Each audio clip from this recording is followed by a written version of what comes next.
নমস্কার, সকলেই কেমন আছেন? সঞ্জয়স কিচেন ফোরনের আরেকটি ভিডিওতে সবাইকে জানাই স্বাগত। আজকে বানাবো বিয়েবাড়ি স্টাইলে মাটন রেসিপি। আপনারা সকলেই জানেন আমি শিলিগুড়ির ভবেশ মোড় থেকে সবসময় মাটন কিনি। আমি আজ 2 কিলো মাটন কিনেছিলাম। আপনারা দেখতেই পারছেন মাটনের পিসগুলো না বড় না ছোট, মিডিয়াম সাইজের এবং খানিকটা চর্বি এবং মাংসযুক্ত।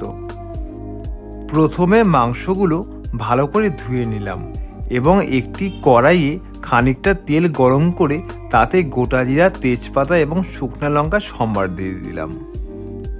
খানিকক্ষণ আগে আমি পরিমাণ মতন পেঁয়াজ কুচিয়ে নিয়েছিলাম, সেটা আমি সেই সম্বারে ছেড়ে দেব এবং ভালো করে গোল্ডেন ব্রাউন কালার না আসা অবধি ভেজে নেব।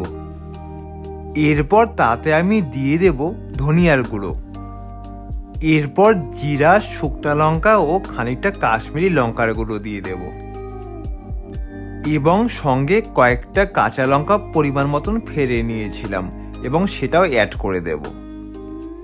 এবার খানিকটা মিট মশলা দিয়ে আমি ভালো করে মশলাগুলো কষিয়ে নেব যাতে কোনো কাঁচা গন্ধ না থাকে।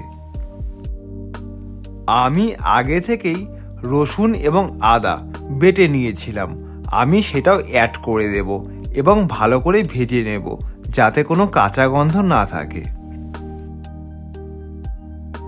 ভালো করে ফ্রাই হয়ে গেলে আমি এর মধ্যে দিয়ে দেব সেই ধুয়ে নেওয়া মাটনগুলো বা মাংসগুলো। এবার মাটনের সাথে মশলাগুলো ভালো করে মিক্স করে নেব।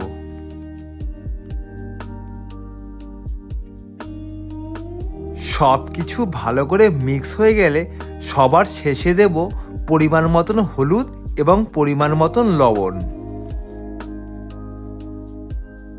এবার ভালো করে মিক্স করে তাতে আমি দিয়ে দেব খানিকটা মিল্ক পাউডার এবং গোলমরিচের গুঁড়ো। এবার আমি অ্যাড করে দেব টক দই। 1 কিলো মাংসতে প্রায় 100 গ্রাম টক দই দিতে হবে। আমি যেহেতু 2 কিলো মাংস নিয়ে এসেছিলাম সেহেতু আমি 200 গ্রাম টক দই অ্যাড করলাম। এবার সব কিছু ভালো করে কষিয়ে নেব যত সময় না পর্যন্ত মাটনের ভেতর থেকে জল না বেরিয়ে আসছে। দেখতেই পারছেন মাটন প্রায় 50% সেদ্ধ হয়ে এসছে। যখনই জল শুকিয়ে যাবে তখন খানিকটা জল অ্যাড করে ভালো করে কষিয়ে নিতে হবে। এই প্রসেস আমি প্রায় 3 থেকে 4 বার করেছি। এবার আমি অ্যাড করে দিয়েছি আলু, কারণ আলু ছাড়া আমার চলে না। আপনারা আলু খেতে চাইলে আলু অ্যাড করতে পারেন, আর না খেতে চাইলে অ্যাভয়েড করতে পারেন। বিয়েবাড়িতে কিন্তু আলু চলে না।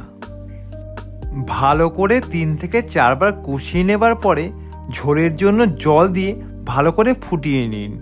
আর যখনই ঝোল ফুটে আসবে তখনই আপনি গরম মশলা দিয়ে নামিয়ে নিন। ব্যাস রেডি আমাদের বিয়েবাড়ি স্টাইলে মাটন রেসিপি।